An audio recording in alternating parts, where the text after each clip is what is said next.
Hello ladies and gentlemen, I'm Jimmy with Tropicana Golf. Today's video I'm going to show you how I personally lowered my handicap 9 points in less than 8 months. When I first started playing, I would swing as hard as I could and try to hit the ball as far as possible. I quickly realized that's not the way you play this game. You have to be accurate and you have to hit your marks all along the course. That's like taking a road trip and driving 150 miles an hour the whole way there. It's not going to get it done. So today I'm going to break it down step by step so that you can implement this and your scores drop, which will in turn lower your handicap. First thing is we have a par 5 here. It's up the hill, dog leg right. Normally I would take this thing back and swing as hard as I could, and hopefully it wouldn't end up on the freeway. Sometimes it would land on the fairway. Most of the time it was on the freeway. I've since cut this back a little bit, my backswing, and just smoothed it out.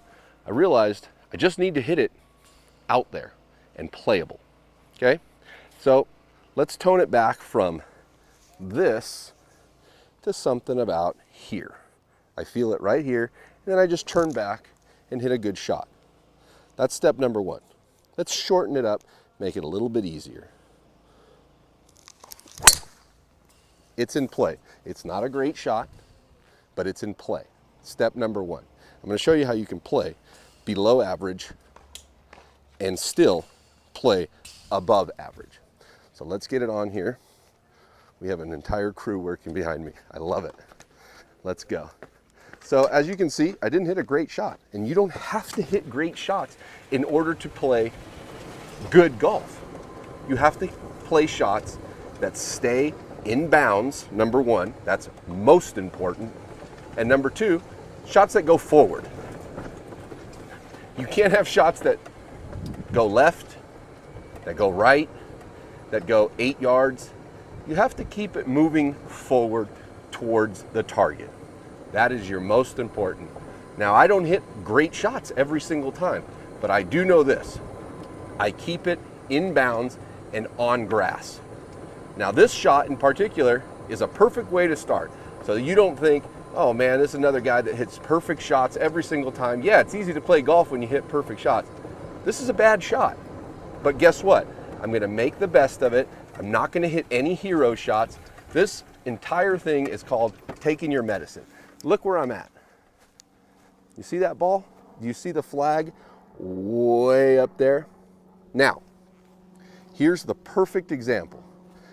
I know for a fact I can get it under this tree. This is easy. This is very easy. Hitting it super hard is not going to benefit me because I can hit it left or right. So I'm going to take a 3 or a 5 iron and just punch it. Just punch it through there, and that's all I want to do. I'm not going to try to go for the green. I'm not going to hit a 3-wood and try to get it all up there. I'm not. My goal right now is to get it to that little tree right there. That little, I don't even know if that's a tree. It looks like a bush. But I'm going to hit it just through there, just a little punch at literally 55 to 60%. I'm going to go back with my right hand, wave to the camera, turn down, holding this angle, and sweep through. Okay? This hard. Anybody can do that. Anybody can do this. Now, some people will get up here and, no, it's just a punch. Just a punch. Okay? Turn back, hold the angle, and go. It's perfect. It got through. I never had any worries that it was going to do anything crazy. Now I'm back on the fairway for a par 5, and I have a chance to do something now. That is taking your medicine with a positive outcome. I could have punched it dead out here, and sometimes that's not a terrible idea, but I had an opportunity, and I knew if I slowed down my swing a little bit, like I said on the tee box, slow it down, I'll be better. So now I have a reasonable shot in. I have 150 yards to a front pin in the middle of the fairway. Okay, so I'm already in okay shape for a par 5. There's the yellow mark, that's 150 yards. It's a little uphill, it's a front pin, so let's take a little extra club. I usually hit my 9 iron 150. But for this sake, I'm going to hit an 8-iron because I just need to get it somewhere close to the green. I don't even care if it gets on the green. I just want to get it close to the green. I don't want to hit it right and I don't want to hit it left. So let's break it down so that you know how to hit the ball straight-ish. Once again, I play my irons in the back of my stance. I don't play them in the front of my stance. Let's go this way so you can see it. This is back of the stance. This is front of the stance. I play it right here. And all I do is I take my right hand, my weight is balanced, take my right hand, this movement right here. See, a lot of people do this movement, palm up. This is a disaster, okay? Palm down, wave to the camera, turn my body, holding that angle, and sweep through, okay? And I'm gonna swing at this tempo right here. My practice swing, I tell my body, hey body, in 30 seconds we're gonna do this again, so pay attention.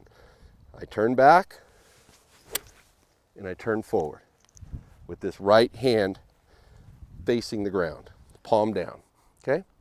Ball's back in my stance, turn back, turn forward. Now that was nothing complicated. Let's see what it does. It's on the green. Let me fix that. That was a punch little 8-iron. You can see that I walked you through the entire thing. I don't have some special recipe on how to play. I told you everything I was going to do, and I did it. So just practice that. Practice what I'm telling you, and you'll get it. So now, from being a terrible tee shot, I'm on the green.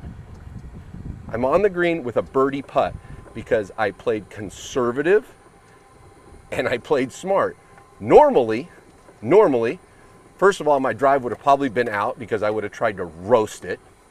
And that second shot, if it by chance stayed in under the tree, I would have tried to hit it to the green because I'm stupid. I would have tried to hit it as hard as I could. It would have hit the tree, it would have bounced right, and now I would have been looking at a 7. So, look what happened instead. I took my medicine, I'm on the green, I walked you through my entire thought process, and now I have that for birdie. I mean, am I gonna make this? I don't care. I'm for sure gonna make par because that's easy, okay? So, if I make it, awesome. If I don't, then I don't. But I gave myself a chance. Now, as you can see, I need to read this putt first. How do I read it? I straddle the line, meaning this is the line of the putt. If there's other balls here, you can't do this. But since I'm playing by myself, I can. I straddle the line of the putt. If my weight goes this way, if I just let myself go, whatever way I would fall, see how I'm falling this way? That means the ball's gonna fall that way. So just straddle the line, let yourself go. I feel it on my heels and that way. Means it's uphill because on my heels, and that way means the ball's gonna go that way. I already know that, okay? So now I know it's an uphill putt. Let me fix my pitch mark. It's an uphill putt, and it's gonna break that way, okay? The hard part is done. Now, I just need to know how hard do I have to hit it? I like this, and this has always worked for me. I get to the back of the ball, put my head behind the ball, and I pretend that I have a ball in my hand. And I said, if I'm gonna throw this ball to that hole, how hard do I have to throw it? Maybe like this. I definitely wouldn't do this, and I wouldn't do this. I would just roll it. Roll it. So let's try it. Back of the ball, head behind the ball, and roll it.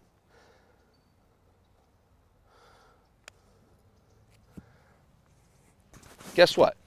That's a tap-in par from a terrible tee shot. Let me finish this up so you can see it. Bang. I made a 5. What's wrong with a 5? Nothing. Could I have made the birdie putt? Possibly. Is this microphone okay? But guess what? I gave myself a chance from the tee box, and I made it happen. So that's rule number 1. I'm going to play one more hole, a par 3, and I'm going to show you exactly how I play that. Because par 3s are hard, and they can be complicating. So that's where a lot of strokes, you know, a 5 on a par 3 is pretty common. because you don't hit a great shot off the tee, and then what do you have? A weird chip or a long chip. You can't have that. You got to keep the ball straightish, forward, and close to where you can make something happen. But don't worry, I'm going to walk you through it. It's a par 3, and it's a long one for sure. So this one is complicated for people, without a doubt. So let's see what we can do here and how I can simplify this for you so that you no longer have issues with number 1 par 3s or making par. Okay, we're looking at 100 and, we do have a scorecard here, 173 yards uphill. We're going to call it 177 yards. Now, I'm going to hit a 7-iron just to prove something. I know a lot of you don't hit a 7-iron 177 yards, and guess what? I don't either. I hit it 170 yards. But the fact that I'm going to swing smooth, it's going to work out better. Just believe me on that. You can see the flag up there. Now, you do see a bunker on the left, right? That you do not want to go into. Bottom line. I'm sorry, the bunker's on the right. Did I say that? Bunker on the right. The flag is right there. That is a sucker pin. They want you to go for it. They don't want you to win. God did. So aim a little bit left and a little bit short, and make sure you don't hit it in the bunker. So I line up left of the bunker. I turn my hand back, lateral movement, a little bump forward, and sweep the ground. That's the whole swing. Turn back, lateral movement, sweep the ground. Just that. Lateral movement, sweep the ground. Now this is a 7-iron. I'm going to smooth it and watch how good it is. Ball's back in my stance. I turn back, bump, sweep the ground. Here we go.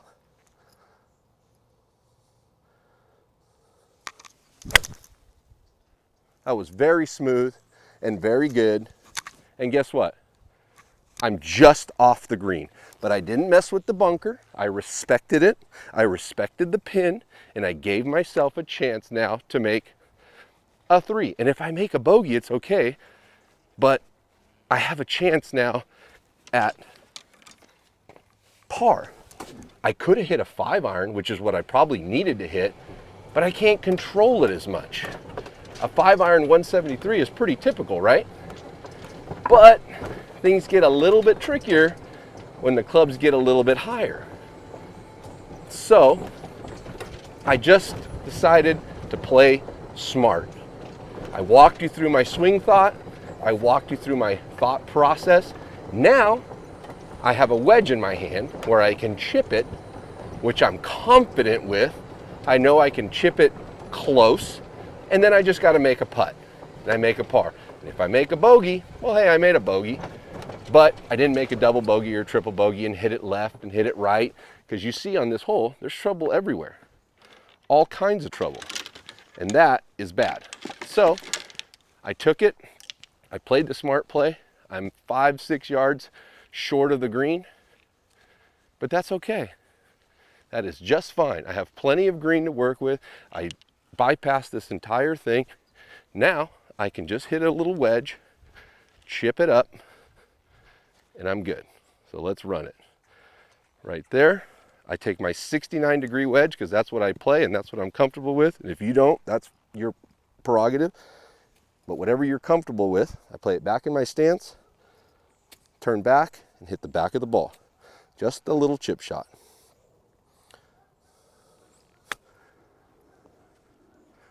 Excellent. Guess what? We're looking at another little tap in. I didn't do anything crazy. Let's look at it. I want to give myself that, but I'm not going to. Boom. Let's tap it in for par and be on our way. That's 2 pars in a row. Easy game. Play smart, respect the course, respect your ability, and you will play a lot better. See you soon. Hope this helps.